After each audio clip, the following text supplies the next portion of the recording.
In Venezuela, thousands of people filled the streets, clashing with police over the country's controversial election results. The protests began after President Nicolas Maduro claimed victory.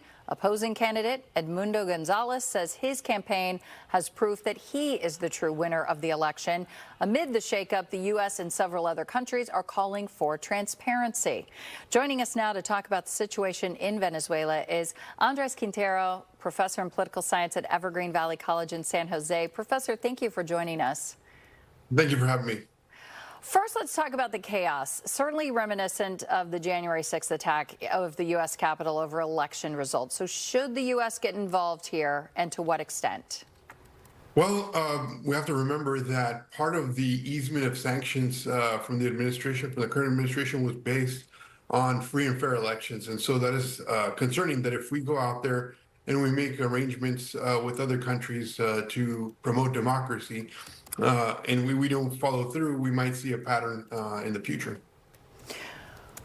People wonder why we should care about what is happening in Venezuela, aside from fair elections. But talk about the impact that this unrest could certainly have on immigration here in the U.S. Well, that's going to be a significant factor in terms of the response from the administration. A very strong response might lead to more instability. I know the country's already going through significant financial crisis, but given the fact that about a third of the country is saying, hey, we want to leave, we won't put up with another Chavista sexenio, a 6-year term, and more instability might lead other folks to take that path through the Darien Strait and come to our southern border. And so the administration is going to definitely factor that in terms of how strong of a response they're going to have to this situation, given the political implications of a resurgence of people walking up to the southern border might have on domestic politics.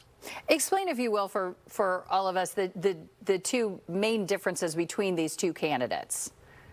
Well, the opposition is comprised of those folks who are opposed to the Chavista regime, which has been in power. Hugo Chavez, who took power in 1999, they've been there for a quarter of a century. Obviously, now Nicolas Maduro is there, a former Secretary of State, a former union leader that has reached the top position there.